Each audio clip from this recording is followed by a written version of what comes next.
क्या टेक्नोलॉजी और नेचर साथ साथ रह सकते हैं? ये सवाल हमें खुद से पूछना होगा। हमारी दुनिया को एनवायरमेंटल चैलेंजेस का सामना करना पड़ रहा है। इसमें टेक्नोलॉजी का भी रोल है, लेकिन क्या ये सॉल्यूशन का भी हिस्सा हो सकती है? हमें नेचर के साथ मिलकर रहने का तरीका ढूंढना होगा। हमारा फ्यूचर इसी पर डिपेंड करता है। टेक्नोलॉजी ने हमें बहुत बेनिफिट्स दिए हैं, लेकिन इसका एक कॉस्ट भी है। पोल्यूशन, डिफॉरेस्टेशन और क्लाइमेट चेंज, ये सब हमारी टेक्नोलॉजिकल एडवांसमेंट्स के रिजल्ट्स हैं। हमें अपने एक्शंस के नेगेटिव इंपैक्ट्स को समझना होगा। हमें डैमेज को कम करने के तरीके ढूंढने होंगे। अब एक्ट करने का टाइम आ गया है। पोल्यूशन आज की दुनिया का एक बड़ा प्रॉब्लम है। फैक्ट्रीज और व्हीकल्स से हार्मफुल गैसेस निकलते हैं जो एटमॉस्फेयर में जाते हैं। इससे हमारी सांस लेने वाली हवा पोल्यूटेड होती है और क्लाइमेट चेंज होता है। प्लास्टिक वेस्ट भी पोल्यूशन का एक रूप है।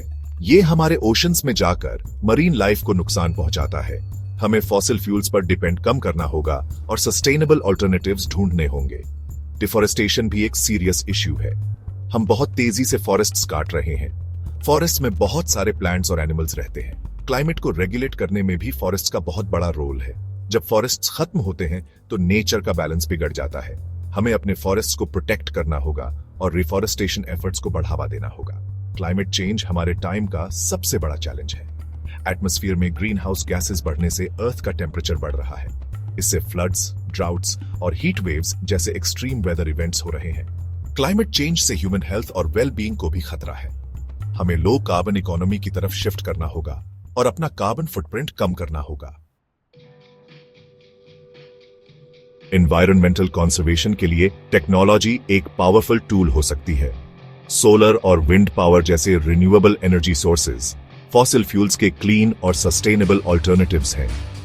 स्मार्ट एग्रीकल्चर टेक्निक्स से हम कम पानी और पेस्टिसाइड से ज्यादा फूड प्रोड्यूस कर सकते हैं। इंडेंजर्ड स्पीसीज और इकोसिस्टम्स को मॉनिटर और प्रोटेक्ट करने के लिए भी टेक्नोलॉजी यूज की जा सकती है। क्लाइमेट चेंज से लड़ने के लिए रिन्यूएबल एनर्जी बहुत जरूरी है। सोलर पैनल्स सनलाइट को इलेक्ट्रिसिटी में बदलते हैं और विंड टर्बाइन्स विंड की पावर को हार्नेस करते हैं। ये टेक्नोलॉजीज बिना हार्मफुल ग्रीन हाउस गैसेस निकाले क्लीन एनर्जी प्रोड्यूस करती हैं। रिन्यूएबल एनर्जी में इन्वेस्ट करके हम फॉसिल फ्यूल्स पर अपनी डिपेंडेंस कम कर सकते हैं और एक सस्टेनेबल फ्यूचर बना सकते हैं।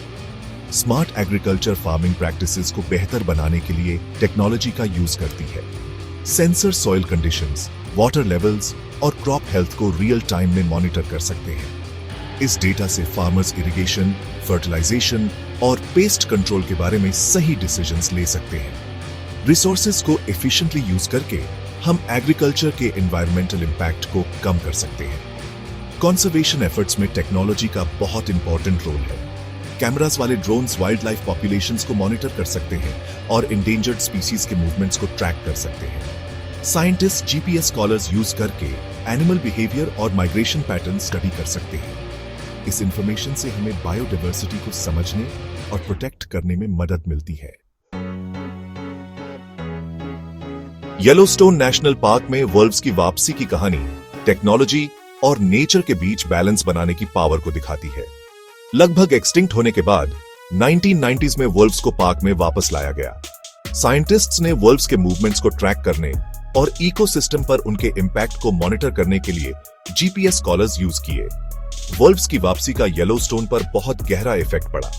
एपेक्स प्रेडेटर्स होने के नाते वुल्व्स ने एल्क पॉपुलेशन को रेगुलेट करने में हेल्प की, जो ओवरग्रेजिंग कर रहे थे। इससे वेजिटेशन रिकवर हो पाई, जिससे दूसरे स्पीसीज को हैबिटेट मिला। वुल्व्स की वापसी से इकोसिस्टम में बैलेंस वापस आया। येलोस्टोन वुल्फ प्रोजेक्ट एक एग्जाम्पल है कि कैसे टेक्नोलॉजी को नेचर को समझने और प्रोटेक्ट करने के लिए यूज किया जा सकता है। टेक्नोलॉजी की पावर का सही इस्तेमाल करके हम नेचुरल वर्ल्ड के साथ हार्मनी में रहने के तरीके ढूंढ सकते हैं। ये हम पर डिपेंड करता है कि हम टेक्नोलॉजी को रिस्पॉन्सिबली और एथिकली यूज करें। हमें ऐसे फ्यूचर के लिए काम करना चाहिए जहां टेक्नोलॉजी और नेचर साथ साथ रहें और फ्लरिश हों। अपने थॉट्स नीचे कमेंट्स में बताइए और टेक्नोलॉजी, नेचर और एनवायरनमेंट पर और वीडियोस के लिए हमारे चैनल को सब्सक्राइब करना मत भूलिए।